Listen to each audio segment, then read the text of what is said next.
नमस्कार, मैं रवीश कुमार। 8 दिन हो गए मगर प्रधानमंत्री मोदी ने राहुल गांधी से डिबेट का आमंत्रण स्वीकार नहीं किया।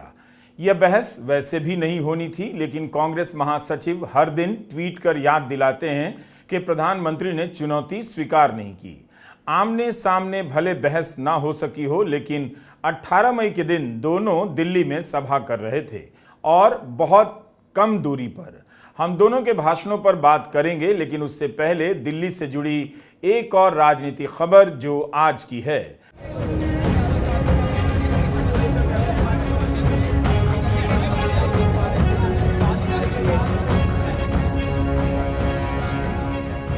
आम आदमी पार्टी ने अपने विधायकों, सांसदों और कार्यकर्ताओं के साथ बीजेपी दफ्तर तक मार्च किया। अरविंद केजरीवाल ने ऐलान किया कि वे बीजेपी दफ्तर आ रहे हैं, जिसे गिरफ्तार करना है कर ले। इस मार्च में एक नया नारा सुनाई दिया। संजय सिंह तानाशाही, हिटलर शाही के साथ साथ मोदी शाही का नारा लगवा रहे थे। इस मार्च में आज राघव चड्ढा भी शामिल हुए। सौरभ भारद्वाज ने बताया था कि राघव की सर्जरी हुई है। इसी के साथ राघव के नाराज चलने की अटकलें अब समाप्त हो जाती हैं। मार्च पर निकलने से पहले केजरीवाल ने पार्टी ऑफिस में भाषण दिया और आज के भाषण में कार्यकर्ताओं से कहा कि भाजपा ऑपरेशन झाड़ू चला रही है, जिसके तहत प्रधानमंत्री आम आदमी पार्टी को खत्म कर देना चाहते हैं। इन्होंने मनीष सिसोदिया को गिरफ्तार कर लिया, इन्होंने सत्येंद्र जैन को गिरफ्तार कर लिया, इन्होंने अब ये कल मेरे पीए को गिरफ्तार कर लिया। बताओ, मेरे पीए तक को गिरफ्तार कर लिया। अब राघव चड्ढा बाहर से आए हैं, परसों कह रहे हैं उसको भी गिरफ्तार करेंगे, कह रहे हैं आतिशी जी को गिरफ्तार करेंगे, सौरभ जी को गिरफ्तार करेंगे, कह रहे कैलाश गहलोत को गिरफ्तार करेंगे। तो मैं आज हम सब लोग इकट्ठे हुए हैं, प्रधानमंत्री जी को कहना चाहता हूं, आप एक एक करके दुखी हो रहे हो, हम सारे ही आ जाते हैं आज।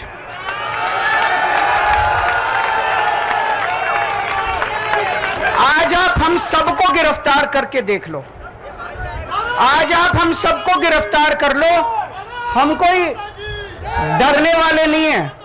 अब हम आते हैं प्रधानमंत्री नरेंद्र मोदी और राहुल गांधी के भाषण पर। देखते हैं कि दिल्ली में राहुल और मोदी के मुद्दे किस तरह से बदल जाते हैं। हमारा फोकस मुख्य रूप से राहुल के भाषण पर है। विपक्ष की रैलियों को सुना कीजिए। चुनाव के बाद जब नतीजे अनुकूल नहीं होंगे तो 100 जानकार लेक्चर देंगे कि विपक्ष ने सही मुद्दे नहीं उठाए, विपक्ष को भाषण देने नहीं आता है। वे यह भी नहीं बताएंगे कि सही मुद्दे क्या होते हैं, और जब विपक्ष इन मुद्दों को उठाता है तो भूले से भी उसका जिक्र नहीं करते।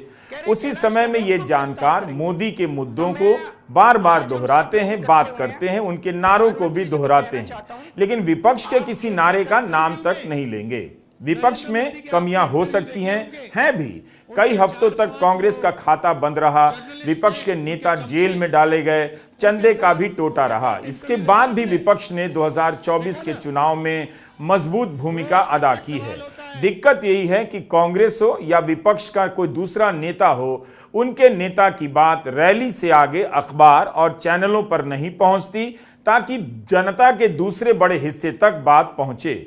अगर प्रधानमंत्री मोदी ने कहा होता कि राहुल गांधी को बुलाइए, डिबेट करेंगे, तो 100 कैमरे हर दिन राहुल गांधी का पीछा कर रहे होते और राहुल को डिबेट से भागता हुआ दिखाया जाता। आज राहुल ही मीडिया को और बीजेपी को खदेड़ते हुए नजर आ रहे हैं। नरेंद्र मोदी के आपने इंटरव्यू देखे होंगे, उनके 4-5 वो जर्नलिस्ट हैं, उनके चमचे, उनके साथ इंटरव्यू देखा आपने? देखा ना? वो स्क्रिप्टेड सवाल होता है, मोदी जी आप आम कैसे खाते हो, मोदी जी आप ये कैसे करते हो। अब गलती से क्या हुआ, वो स्क्रिप्टेड वाले इंटरव्यू में एक पत्रकार ने पूछ लिया, मोदी जी एक बड़ा एकेडमिक है, उसने कहा है कि हिंदुस्तान में अमीर अमीर होते जा रहे हैं और गरीब गरीब होते जा रहे हैं, इसके बारे में आप क्या सोचते हो। और नरेंद्र मोदी का जवाब आता है, क्या मैं सबको गरीब कर दूं। मतलब सोच देखिए, आपसे कोई नहीं कह रहा है कि आपको सबको गरीब करना चाहिए, सवाल यह है नरेंद्र मोदी जी, और आपके पत्रकार ने आपसे पूछा है कि हिंदुस्तान में 20-25 अरबपति अमीर होते जा रहे हैं और गरीब गरीब होते जा रहे हैं। यह है सवाल। भाइयों और बहनों, 30-35 इंटरव्यू दिए हैं, वही 5-10 जर्नलिस्ट, 2-3 इंटेलेक्चुअल्स ने, पत्रकारों ने मुझे चिट्ठी लिखी, पब्लिक अनाउंसमेंट किया और नरेंद्र मोदी जी को चिट्ठी लिखी और कहा कि नरेंद्र मोदी जी, लोकतंत्र में डिबेट होना चाहिए, डिबेट जरूरी है, आपको राहुल गांधी के साथ डिबेट करना चाहिए। जो आपके विचार हैं आप रखिए और जो राहुल गांधी के विचार हैं वो भी रखेगा। सही बात है ना? मैं तैयार हूं कहीं भी किसी टाइम भी नरेंद्र मोदी डिबेट करें मेरे साथ। आपको क्या लगता है नरेंद्र मोदी डिबेट करने आएंगे? नहीं आ सकते हैं। चांदनी चौक की सभा में राहुल गांधी ने अपना क्वेश्चन भी आउट कर दिया। बताने लग गए कि अगर डिबेट हुई तो वे प्रधानमंत्री मोदी से क्या क्या सवाल करेंगे। मुझे नहीं लगता कि यह बहस कभी होगी, लेकिन प्रधानमंत्री मोदी अपनी अगली किसी सभा में राहुल गांधी के इन सवालों का जवाब दे सकते हैं और यह भी बता सकते हैं कि अंबानी और अदानी के उस टेम्पो का क्या हुआ जिसमें काला धन भरकर कांग्रेस के दफ्तर पहुंचाया गया था। अब वे उस मुद्दे को क्यों भूल गए हैं? टेम्पो को क्यों भूल गए? अंबानी और अदानी का नाम अब क्यों नहीं लिया जा रहा? नहीं आ सकते हैं, क्योंकि मैं आपको बताता हूं क्या होगा। सीधी सी बात है, नरेंद्र मोदी जी आएंगे, पहला सवाल मैं उनसे पूछूंगा, नरेंद्र मोदी जी आप मुझे बताइए, ये अदानी जी जो हैं इनका आपके साथ क्या रिश्ता है?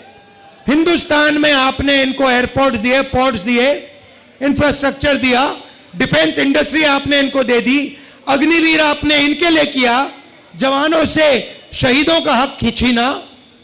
तो सबसे पहले मुझे बताइए ये अदानी और आपका रिश्ता क्या है? पहली बार वहीं फंस जाएंगे। उसके बाद मैं इनसे पूछूंगा, भैया आपने ये जो इलेक्टोरल बॉन्ड्स का धंधा जो चलाया है, हफ्तेबाजी जो की है, जिसमें आप किसी को कॉन्ट्रैक्ट देते हो और कुछ ही दिन बाद वो उस कॉन्ट्रैक्ट के लिए आपको बीजेपी को पैसा देता है, या फिर सीबीआई ईडी आप उस पर डाल देते हो और फिर उसके बाद वो आपको पैसे देते हैं और फिर सीबीआई का केस, ईडी का केस खत्म हो जाता है। तो ये इलेक्टोरल बॉन्ड्स मुझे समझा दो।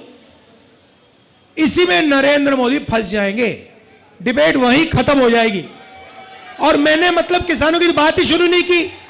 फिर मैं पूछूंगा ये जो काले कानून आप लाए, जिसके कारण आपके सारे के सारे कैंडिडेट्स घेरे जा रहे हैं, पंजाब में, हरियाणा में, महाराष्ट्र में, हिमाचल का जो सेब आपने किसानों से छीनकर अदानी को दिया, इसके बारे में आप समझाइए।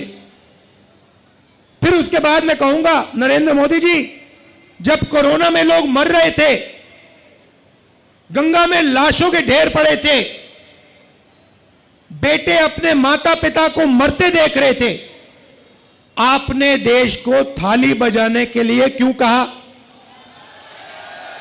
मोबाइल फोन चलाने के लिए क्यों कहा? उसके बाद मैं पूछूंगा, मोदी जी एक बात बताइए, आपने वो जो शी जिनपिंग है उसको झूले पे झुलाया,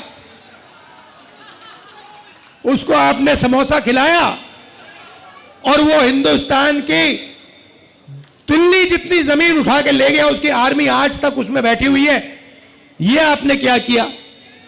उसके बाद मैं पूछूंगा, नरेंद्र मोदी जी, अग्निवीर स्कीम जो आप लाए, ये मुझे बताइए, आप अग्निवीर स्कीम क्यों लाए? 2 तरीके के शहीद आपने क्यों बनाए? तो नरेंद्र मोदी डिबेट नहीं कर सकते हैं। इस चुनाव में कांग्रेस ने कहा है कि वह अग्निवीर योजना खत्म कर देगी, लेकिन अग्निवीर योजना तो प्रधानमंत्री मोदी की पसंदीदा योजना है। वे भी इस योजना की खूबियां युवाओं को नहीं बताते, युवाओं को मेरे प्यारे अग्निवीर नहीं पुकारते और ना मीडिया उनसे पूछता है प्रधानमंत्री जी अग्निवीर की तारीफ क्यों नहीं कर रहे। चांदनी चौक की सभा में राहुल गांधी स्थानीय मुद्दों को राष्ट्रीय और राष्ट्रीय मुद्दों को स्थानीय संदर्भ में पेश करते रहे। चांदनी चौक से बीजेपी ने व्यापारिक संगठन के नेता प्रवीण खंडेलवाल को टिकट दिया है। राहुल गांधी लगातार अपने भाषणों में जीएसटी का जिक्र करते हैं। पिछले कई चुनावों में जीएसटी की बात की है। उन्हें व्यापारी वर्ग का कितना समर्थन मिला यह तो कहना मुश्किल है। आमतौर पर व्यापारी वर्ग बीजेपी का ही समर्थक माना जाता है, फिर भी राहुल हर सभा में जीएसटी की बात करते हैं। जीएसटी के साथ साथ मीडिया के बारे में राहुल गांधी की जानकारी थोड़ी बेहतर होती जा रही है। नरेंद्र मोदी जी ने 22-25 लोगों के लिए काम किया। चांदनी चौक में स्मॉल और मीडियम बिजनेस वाले लोग हैं, दुकानदार हैं, ट्रेडर्स हैं। मैं आपसे पूछना चाहता हूं, नरेंद्र मोदी जी ने पिछले 10 सालों में आपके लिए क्या किया? नोटबंदी से क्या किया आपके लिए? मुझे बता दो, एक बात बता दो, एक काम जो नरेंद्र मोदी जी ने छोटे व्यापारियों के लिए, चांदनी चौक के व्यापारियों के लिए, दिल्ली के व्यापारियों के लिए एक काम किया तो बता दो मुझे, क्या है?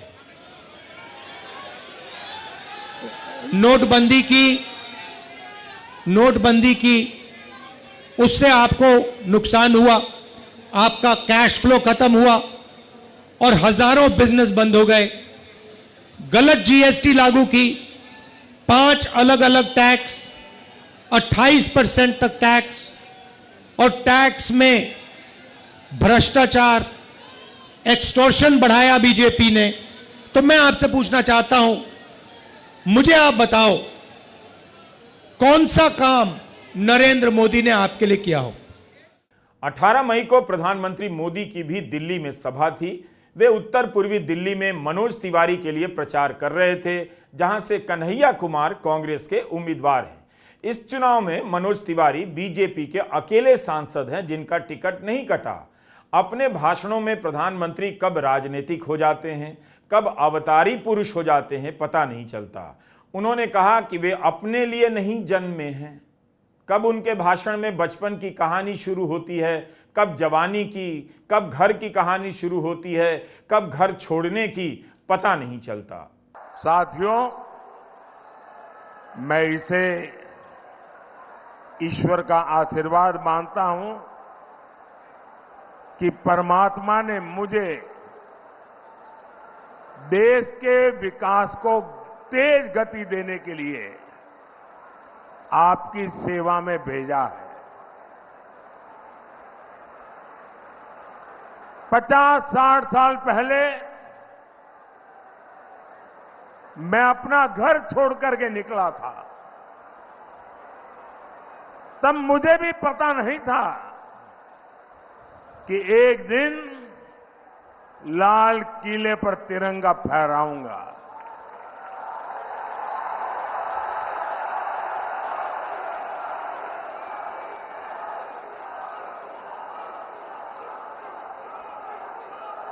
पचास 60 साल पहले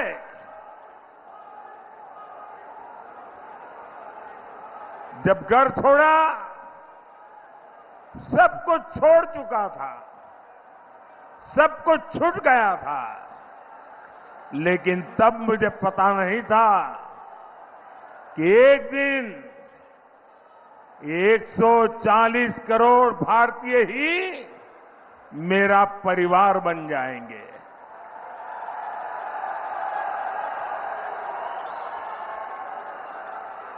साथियों,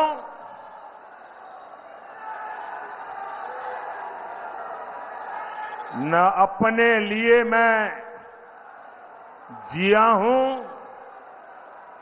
न अपने लिए मैं जन्मा हूं। मैं आपके लिए, और आपके बच्चों के उज्जवल भविष्य के लिए जी जान से खप रहा हूं।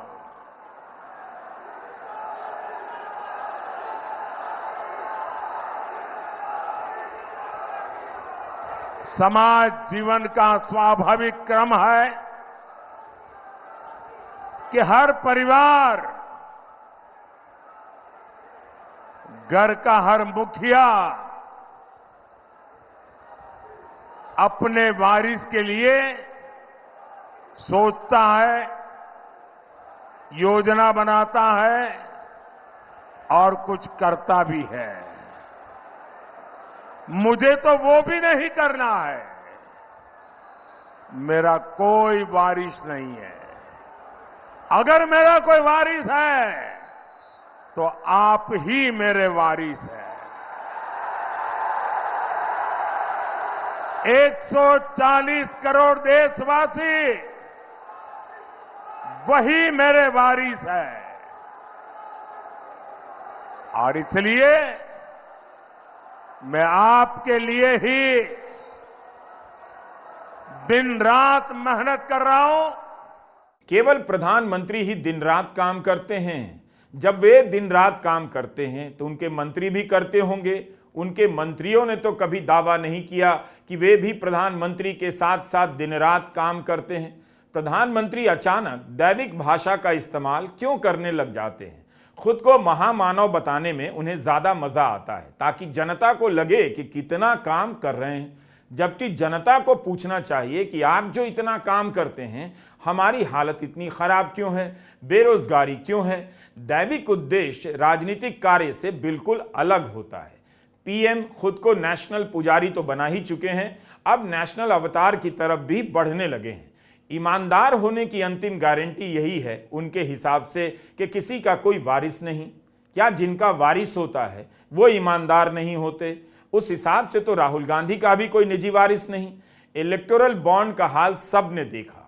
सुप्रीम कोर्ट ने प्रधानमंत्री मोदी के बनाए कानून को रद्द कर दिया और कहा सारी जानकारी सार्वजनिक की जाए। यह कानून अवैध है। क्या क्या नहीं सामने आया उसके बाद से। किसी कंपनी के यहां छापा पड़ा और फिर उसी कंपनी ने बीजेपी को कई 100 करोड़ का चंदा दिया। सत्ता से बड़ा कोई वारिस नहीं होता। उसी वारिस के लिए लोग लड़ते हैं, राजनीति करते हैं। कुर्सी से बड़ा कोई वारिस नहीं। मोदी जानते हैं कि यह लड़ाई वारिस और विरासत की नहीं, कुर्सी की है, लेकिन अपने भाषण को किसी और धरातल पर ले जाते हैं। गनीमत है कि अपने भाषण में वे दिल्ली में हुआ विकास का भी जिक्र करते हैं। कहते हैं कि 10 साल में दिल्ली में बड़ा बदलाव हुआ। इसके बाद भी बीजेपी ने अपने जीते हुए 7 सांसदों में से 6 के टिकट फिर क्यों काट दिए? आपने G20 सम्मेलन के दौरान देखा है कैसे दुनिया के शीर्ष नेता दिल्ली को देखकर चकित थे। आज यहां भारत मंडपम और यशोभूमि जैसे आधुनिक कन्वेंशन सेंटर बन रहे हैं। नया संसद भवन हमारी शान और बढ़ा रहा है। नेशनल वॉर मेमोरियल आजादी के बाद देश के जवान इसके लिए मांग करते थे, प्रतीक्षा करते थे। देश का दुर्भाग्य देखिए, जब तक मोदी नहीं आया दिल्ली में बैठी हुई सरकारों को देश के वीर जवानों के सम्मान में वॉर मेमोरियल बनाने का उनको महत्व नहीं समझ आया। देश में लोगों की सुरक्षा करते करते करीब 35,000 पुलिस के जवान शहीद हुए। हमारी रक्षा करते करते शहीद हुए। उन पुलिस मेमोरियल के लिए देश के पुलिस के जवानों को 70 साल इंतजार करना पड़ा। मोदी आया तब जाकर के बना। दिल्ली की सभा में प्रधानमंत्री मोदी का भाषण काफी अलग है। वे यहां पर्यावरण की बात करते हैं, इलेक्ट्रिक बसें चलाने का श्रेय लेते हैं, एक्सप्रेसवे, मेट्रो लाइन, सौर ऊर्जा से लेकर स्वास्थ्य सेवाओं की बात करते हैं। आवास योजना का नाम लेते हैं मगर विस्तार से नहीं बताते कि दिल्ली में कितने लोगों को इस योजना के तहत घर मिला है। वे केजरीवाल की मुफ्त बिजली योजना के सामने अपनी सौर योजना रखते हैं और बताते हैं कि उससे भी बिजली मुफ्त मिलेगी। साथियों, गरीब और मध्यम वर्ग की बचत को बढ़ाने के लिए मोदी ने एक और योजना शुरू किया। ये योजना है पीएम सूर्यघर मुफ्त बिजली योजना। ये योजना दिल्ली के लोगों के लिए ट्रिपल बेनिफिट वाली है, 3 फायदा कराएगी। इस योजना में आपका 300 यूनिट तक का बिजली बिल 0 हो जाएगा।